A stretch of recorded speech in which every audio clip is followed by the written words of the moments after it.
Hello everyone, I'm Calvin Fu, Principal Advisor of 167. Thank you very much for taking the time to tune into this video today.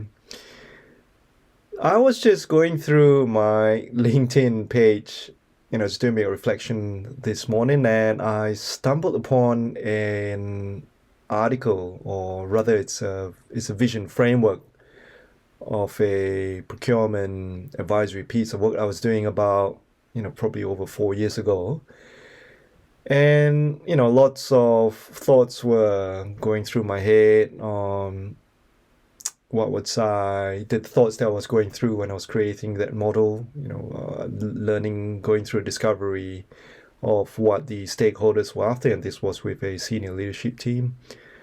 And then factoring that with experiences of the actual industry that I was also managing then, and then putting together something that perhaps has got different options and something that's palatable in that will align with the client's requirements back then. And just turning back the clock and looking back today, of course 4 years ago there wasn't COVID. COVID came in after that, and lots have changed since then, right? We've got AI today, we've got progression of blockchain, and also today there are different focuses on how people operate. Like, there's a lot of work from home today, so we have seen the advancement in technologies, of course, the advancements in logistics as well. And yeah, and just looking back, these thoughts were going through my head. And what I would like to do now is the intention is really to reflect and to share this reflection on perhaps looking back from the present day, what's come up for me. Yeah, and I hope you enjoy this reflection of mine. Okay, what I'm gonna do next is to move into a picture-in-picture mode. So this is my whiz-bang setup here. There you go. So I should be on the left-hand side of your screen now, in the middle, left-hand side of your screen. And what you see at the back that's titled Vision for the Procurement Center. It is it's a single slide of a multiple slide deck that I prepared. And what you see in front, it's a strategic theme, if you will, strategic theme of a strategy. And I think I recall the initial strategy was a 24-month focus in establishing a strategic function that has got a category excellence focus underpinnings in order to drive strategic outcomes. So the intention really is you've got a business that perhaps, for a better word, it's a bit more conservative in more of a contract management, traditional based management. And what I was presenting then was the ability to shift. Of course, still the initial initial kick of the project needs to still take care of day-to-day requirements, and that's the contract management requirements, right? And also back then that company was gearing up on its projects. Hence, we've still got to ensure we're delivering performance and requirements of the projects, yet at the same time starting to factoring an evolution, or ensuring that everyone's got a vision to look towards to. And so that's a bit of a context in that space. And what you see in front are 5 areas. And just looking back and connecting to what with the typical milieux over the last 4 years, or the different projects, or the spaces that I've been working in, it's actually really it's still relevant, even though this was 4 years ago. And right on the top we see, perhaps today I might consolidate it further to maybe 3 or maximum 4 key themes. I do like to do 3 themes because it's easily understandable for the team. What I've learned over the many years is that the more themes you've got, the more confusing it gets. The more confusing it gets, the harder to sell, because it's just too hard for people to grasp, even for myself to grasp, let alone trying to remember what each of the themes are. And then as you unfold within each themes and you start building action plans, then it becomes a mammoth piece of work, right? And hence what you see in there, right? You got 5 themes, and then you've got the what good looks like. You've got how might we get there. All right, that's the yellow bit. So the what good looks like is the blue section. The yellow bits are pretty much the how might we get there, and then that's then overlaid with the first, second, third, fifth year objectives of the company. It's a business where you got revenue growth targets, for example. You've got profit and loss targets. You've also got, the competitive positioning of that business, as well as you've got the organization growth, right? So there's an alignment of what procurement plays to the business, because procurement can influence the bottom line of the business, from a cost perspective, in terms of how do we make costs a lot more efficient, influencing productivity. It's not just saving money, but when you can increase productivity, then you are lifting, or you're broadening the bandwidth on the revenue capabilities of the company, or delivery of orders, right? Because imagine if your productivity is increased, then originally, if you can only deliver 100 pieces, and if you increase the productivity by 10%, you can deliver 110 pieces. So it's not just cost, it's also productivity. And once you can do it, then you see that we have direct impacts onto profit and loss, which means you got increased margins, if you will, that will come in. And then as a business, you should be able to see reinvestments of those increased margins into development or evolving the business even further, such as perhaps technology, or companies might decide to go through acquisition and so on and so forth. And so going back to the left-hand side of the themes, what you can see here, and today, as mentioned, I will probably be thinking about maybe 3, maximum 4. I think 5 is a lot, just from an ability to, for everyone to grasp. I think 5 is a lot today. Looking back, I think 3 would be something comfortable. And what we see in front of us, we've got value for money, and value for money is largely about what is the value that procurement intends to deliver.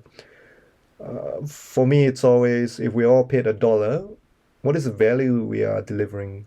Yeah, of course, of the $1, there will be a portion that goes into perhaps operation activities such as administrative delivery, which is a mundane, a must deliver, right? If you got that many contracts, you would definitely need that much of a effort to manage those contracts or activities, because you've got expiring contracts, you've got your purchasing or invoicing functions, depending on how that procurement organization runs. So there'll always be if we may say, may use maybe a critical operational mass that's required to deliver that.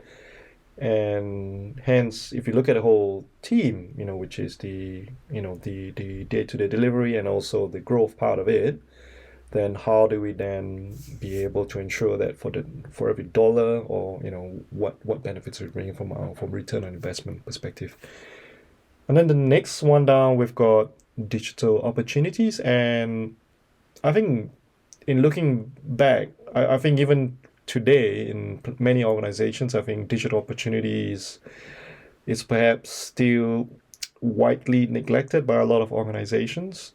Perhaps there are many reasons why organizations might neglect that. It's not deliberate. I don't want to make it sound like it's deliberate, but there are always reasons on why organizations may not be putting that level of focus that's needed. I think digital opportunities, or focus on digital opportunities, is important in every organization, and not just procurement, because then you're able to free up activities or reduce mundane or repetitive tasks and convert that into focusing more on strategic or relationship-based activities or risk mitigation activities, right? So the more you can automate, then the more resources we've got. The more resources we got, we can then shift the organization to looking at more strategic, more value-centric focus activities. And I think that's really important. Even though obviously digital transformation, digital opportunities do drive a lot of worries by individuals in terms of jobs and things like this. But overall, I think with the trajectory of business growth, I think people might be a little bit oversensitive in that space, but not seeing the benefits. That's my opinion in its entirety, and that's my experience. And then the next level down, we've got strategic partnerships. Partnerships, perhaps it's something that is perhaps for more advanced procurement organizations or functions, where if and that was the intent in this strategy. It was to set or to peg a destination where everyone will be heading to over the next 5 years, right? So partnerships, the assumption made around partnerships is that there will be a category excellence, operational excellence centric team with digital opportunities that's laid out or unfolding throughout the let's call it 5 years or initial 24 months. And the alignment in terms of delivering value for money. Hence, partnerships is largely around, if you watch one of my other videos, is largely around like an internal based account management capability where the focus is on the stakeholder relationships, right? Not just internal, but also external. So you got someone's very focused on perhaps relationship innovation, because when you have a relationship that that knows in clarity that it's free from process-oriented deliveries, then this individual is highly focused on strategies, right? Just imagine that. And if this person is knows the stakeholders and knows the suppliers, and again, suppliers are not just goods, right? There are also services, and some of the services may be major-based services that supports perhaps a project or program delivery function, or perhaps that supports an MRO, a maintain, repair operations partnership. Hence, partnerships, it's one of the critical pieces in this program if you project 5 years down the road. And then the next line down you've got there is largely around people and culture. People and culture is critical when it's especially if you can imagine, if you're running an evolutionary strategy. When I use the word evolutionary, because we are moving the organization from, for a better word, from one level of maturity, perhaps up the chain, if you will, to different, to progressing in advancements, because you will start to see advancements in value for money strategies. For example, you start to see advancements in digital opportunities, advancements in relationship management or partnerships. And with the program or culture and people sustainment program that encourages success, then that becomes a very powerful underpinning of people. We're all familiar when we have seen a lot of articles or hear a lot of talks that people are the organization's most valued asset, and hence the encourages success piece, which ties to people and culture sustainment program. It's largely around ensuring that we're able to bolster, if not enable, people to deliver, or to do what they love and love what they do in that sense. And then finally, at the last one, item number 5, it's sustainability. Sustainability still is one of the most talked about. Today we've moved to ESG. We've progressed broadly to ESG today. However, in a nutshell, sustainability is something that's important, right? How we behave, are we spending the money, environmental concerns on the items we buy, whether it's circular economy, whether it's backhaul recycling capabilities, whether it's not contributing or not not accentuating any further environmental damage. I think these are important information that we need to consider, and advocating sustainability across is important. Also, sustainability is not just environment, it's also social based responsibilities, whether it's modern slavery, whether it's um, leveling up different ethnicities within the country, to provide jobs, or perhaps supporting internship programs, for example. These are all social based, right? Not just so it's not just integrity, social, but also environmental considerations. So with these five areas here, as as I've just lightly run through, over the last 4 years and all the other projects, across the different organizations, it's not changed much. Perhaps I think one of the key things I've done is I have learned that less is more, as they say.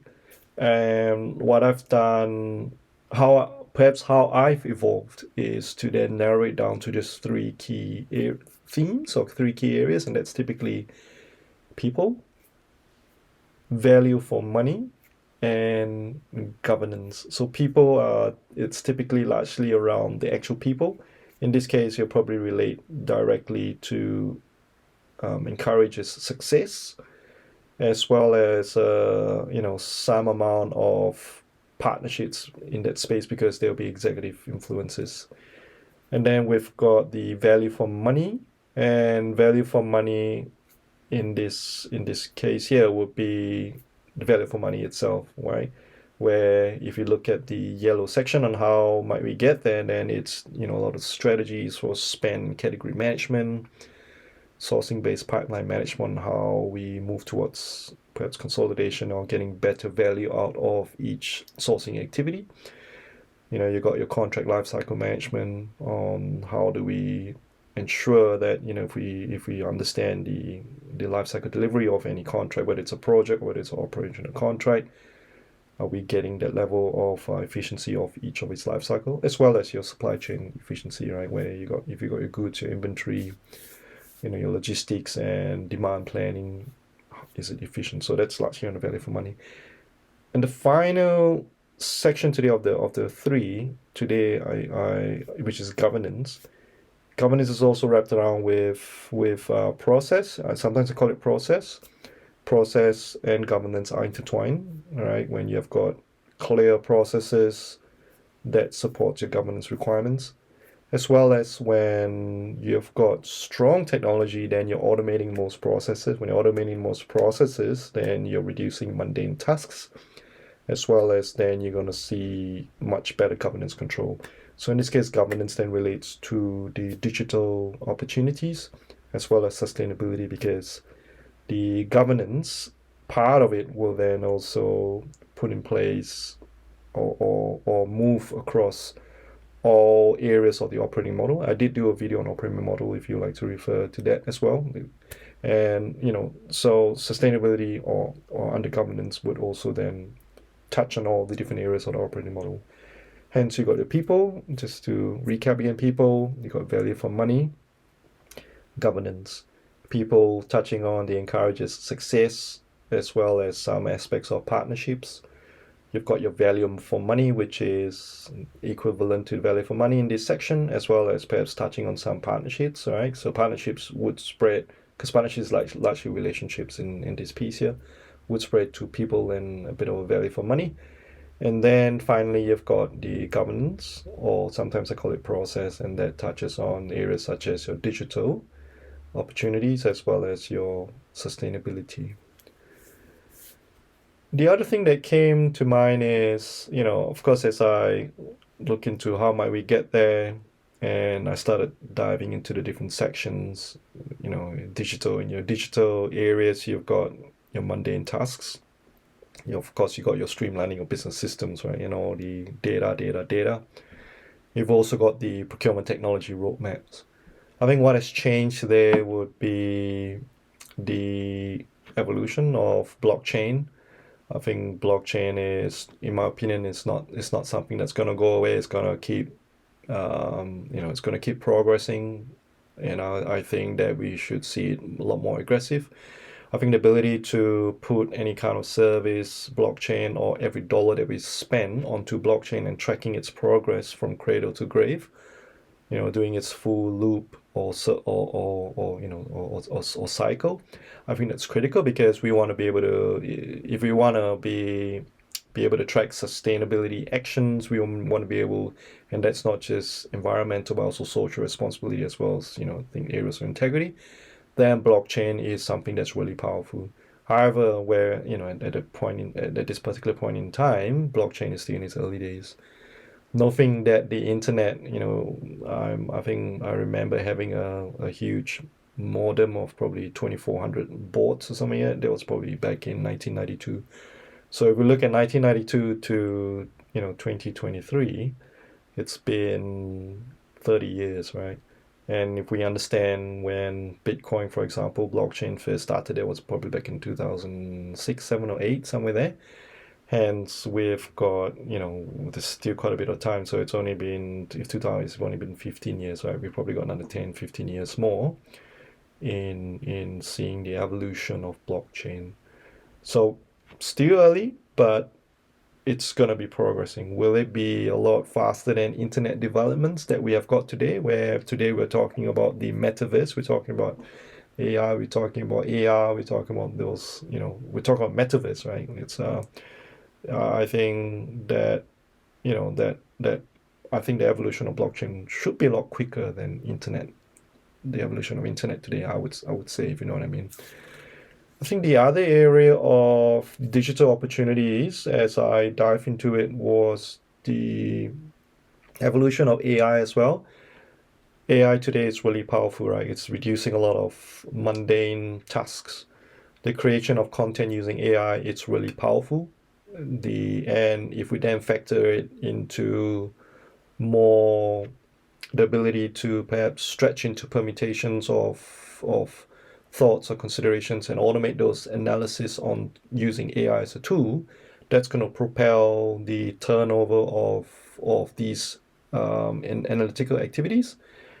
You're not going to have a 100% automated outcomes using AI, but if you can automate that process, even if it's 30% or even if it's 50 or 60%, because you still need that human intervention to go through information. I'm saying that because, for example, the word spirit, for example, means different meanings. It could mean alcohol, it could mean ghost, it could mean the spirit of ecstasy, if you know what that means. It could mean, spirit in terms of sports, right?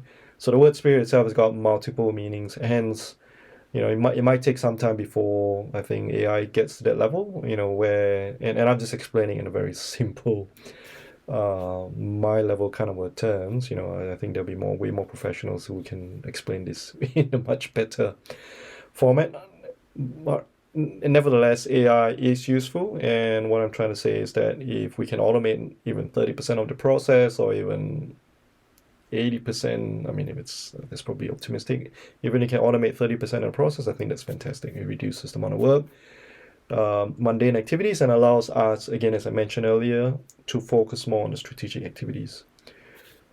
And the other evolution would be the collaborative technology. I think COVID has driven an immense acceleration in collaborative technology. Look at Teams today.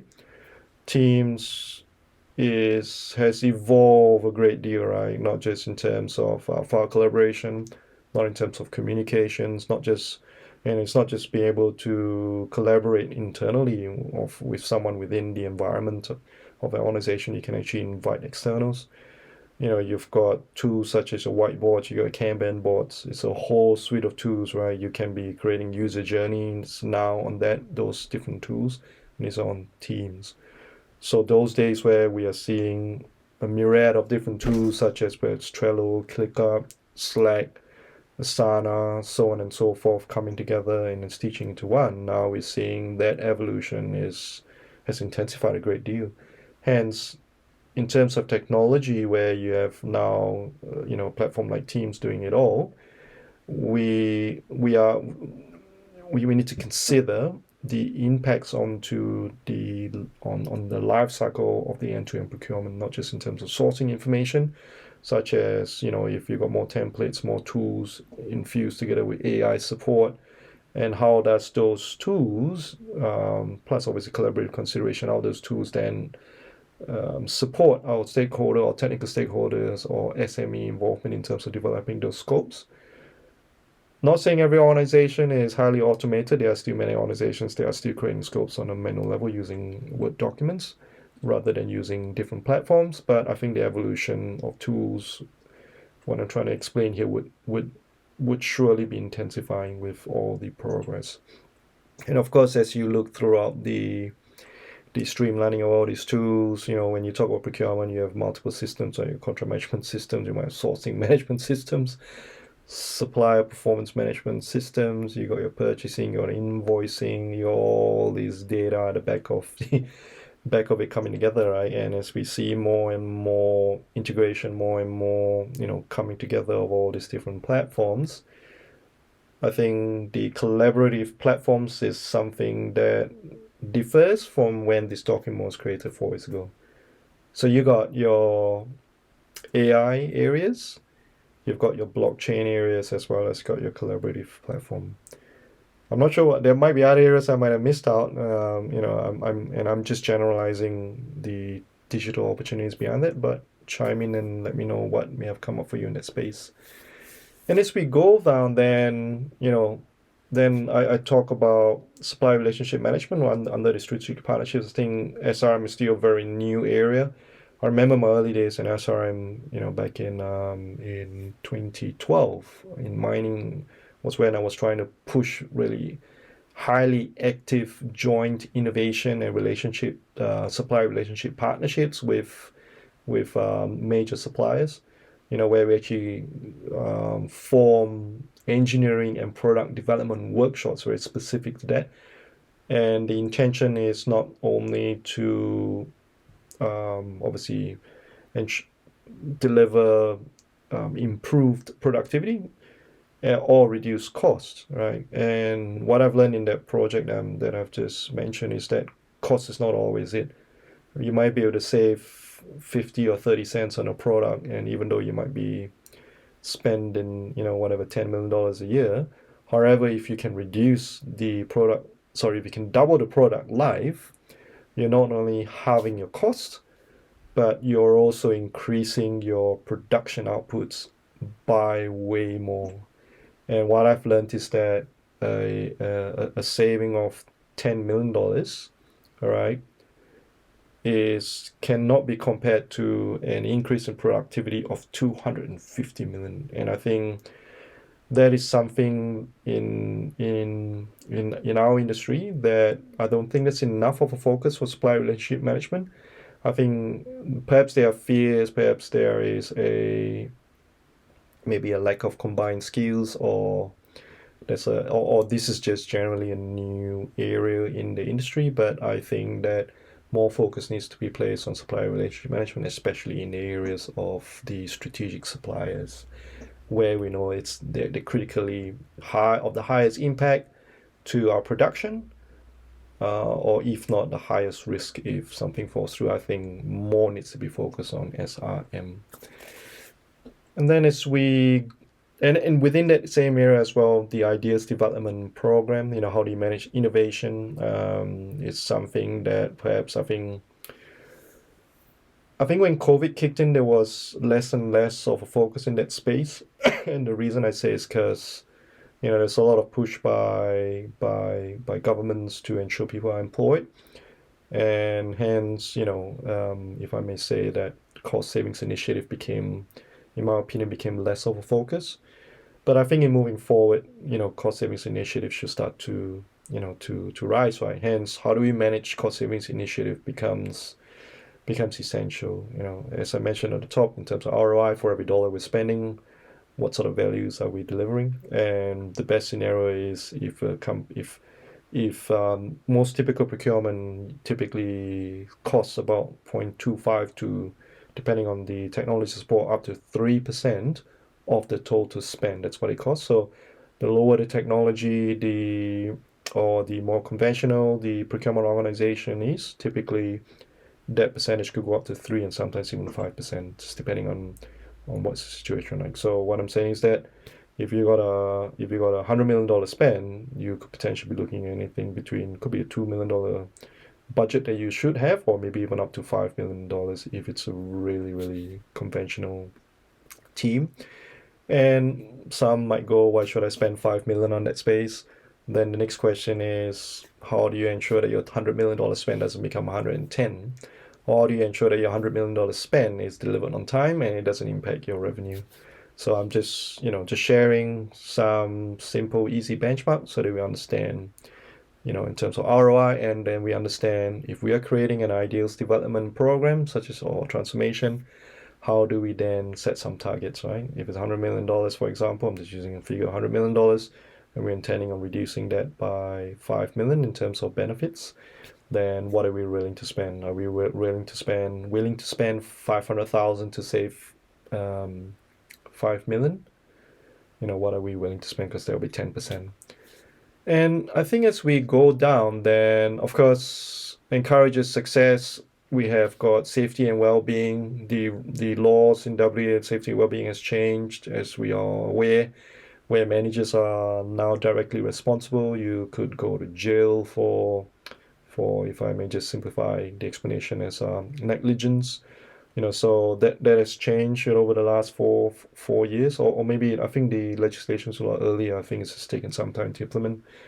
And also within the space of leadership engagement, right? I think COVID has driven a lot more of a focus on inner-centric ecosystems as people work from home and people and teams figure out how to keep connected, with work from home practices, as well as utilizing the different facets of technology. And so leadership engagement is slowly changing. And I said it because I think everyone can imagine the difference between an egocentric leadership versus an ecocentric leadership. I think the leader and manager is slowly evolving into what I call enablers, and this is a video I did in terms of enablement, right? Or are you an enabler or are you a disenabler? So I think that's also changed over the last 4 years. And at the bottom, and then the sustainability, right? I think sustainability has not. I think there's been a lot of evolution. Of course, we talk a lot about energy. We talk a lot about, single-use plastics are, there's progress heaps today. Supermarkets are no longer supplying, or most supermarkets no longer supply plastic bags for your vegetable and fruit section, as you might be aware. So we're seeing more and more of a focus in that space. We are seeing a lot of focus in the energy space. We're seeing governments pushing heavily on the usage of coal as well. And I don't think the impacts of energy price is helping.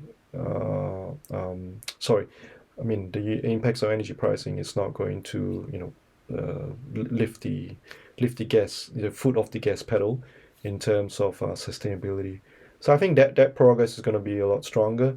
One of the projects in which I worked on as well, why I think sustainability is important, is again in a similar example where I was in a project in mining back in 2009, 2010, is that there was a product that we're using, and what was going in the product that was that at the end of the life cycle of this consumable, it's a steel consumable, it was actually being sold to a recycler. And funnily, the recycler obviously was giving the organization money back.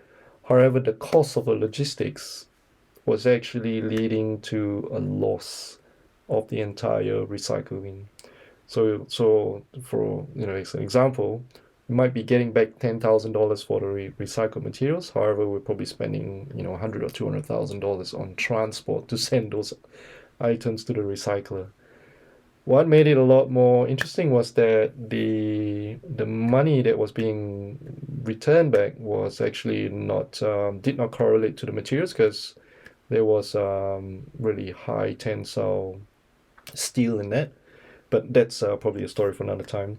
And what I've learned in that space is that what we planned and we evaluated was that by sending the material back to the producers actually ended up in an opportunity to perhaps get back as much as, I think it was between $2 to $4 million. So what you're seeing here is from a loss of over 100,000 because of transport costs, there was potential to see a gain of in millions as a result of re-looking at the entire recycling process, right? And by doing so meant that we kept it in a circular loop. So we were focusing on a loop that started with raw materials into production and then operations, and then obviously coming back to recycling, bringing the material back, separating the materials back into as much as you can to raw materials or reprocessing them, and then feeding that back into the manufacturing loop again. So that to me is something that I feel that, yeah, similar to supply relationship management, is not enough for that, but I think SRM and sustainability, they go hand in hand. I don't think, I think the more collaboration between suppliers, within the business, those support levels, systems to drive ideas development, as well as the focuses on sustainability. I think it's a collaboration, and also using, strategies such as what you see in front of you as a support would then be able to level up the different progression of all these 5 levels, and also drive a much more better sustainability outcome. So at the end of it, when you look at this, and then how does it then tie into the year on year, right? I mean, with an organization's goal is to be sustainable. Sustainability is not just its ethical practices of the business, but the company needs to be there tomorrow, which means that it needs to be profitable, right? Regardless of how we look at it, a company that isn't profitable is it will go under. If it goes under, we'll lose our jobs. There's no other better way to describe that, right? Hence, of course, there are ethical considerations on what is way too much of a profit, but that's not the purpose of my conversation. The key point here is companies must be profitable. Hence, if we understand this in terms of, what a vision of a procurement center is, as per the headlines, then we start to think about how do we then make a difference across these 5 key areas, or today I will be saying 3 key areas to simplify it, in terms of aligning ourselves to the growth of a company. So if we picture this, then of course we will have a vision of the entire organization. We would, and then each of these functions should have its vision as well, that feeds up to the overall business. And please don't get confused. An organization has got its vision in terms of what it intends to deliver, and each of its functions should be specialized functions. Otherwise, there's no reason why it's there, right? And these specialized functions have got a goal to, or a service to deliver, and as a whole, it delivers what the operations needs. So the vision doesn't just doesn't sit on the whole company, but each area in the area of procurement, of course, you have your own vision. And similarly, there should be a cascading strategy alignment as well. So procurement should have a strategy. Similarly, it should have an action plan that feeds into its strategy, and also implementation programs to roll that out to drive evolution of not just the function, but also, evolution of function also means we have got talent development objectives to drive retention, to drive team happiness, and of course to drive succession. And when you then factor all this strategy consideration of what the procurement center intends to deliver, then we now are able to be aligned to what the organization's goals are. Perhaps on a year one, it seeks to start stabilizing its operational practices. So what areas do the procurement center support, right? And I use the word procurement center because we are driving third-party service and supply. and where there is inventory requirement that's a lot more intensive, then of course you got a supply chain set up, where you have all your demand planning and your distribution and things like that. So year one or year two, typically or most organizations, in this instance, would be to stabilize operations, and then that will also allow this new procurement hub or procurement center to then develop its capabilities, and then by the second year we should start seeing some organic, sustainable operations, and then you start seeing it float, and then perhaps on year three and year four, then it becomes a evolutionary BAU kind of practice, and then it moves on to across all these 5 years to then aligning to things like revenue growth targets. How do we make a difference to profit and loss, ensuring competitive positioning as well as organizational growth. I think overall, largely, I think these 5 themes are still valid in today's organization. Yes, digital opportunities have evolved, but it's not something that neither of us know. I did put in AI in there, example AI as well. Obviously we got blockchain, which I did not put in there. And also there's evolution in terms of supplier relationship management as well as sustainability. But overall, I think as a themes, I think it's there. I think that strangely, a part of me was expecting a great deal of difference in today's strategies, but really in a span of 4 years, I think that it's still evolutionary, but it's still pretty close to what we came up. Yeah, I hope that you have found this reflection helpful. I found it helpful in going back to just touching base with these 5 key areas. It's helped me unfold the objectives or the outcomes intended then, and it's helped me lean into the activities and work I've been doing over the last 4 years.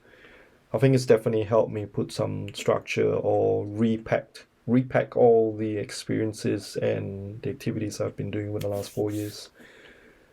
I hope you enjoyed this. I hope you enjoyed this video, and please ping me any questions, or watch those other videos in my channel that I mentioned that might give you a bit more ideas or learnings in that space. Thank you.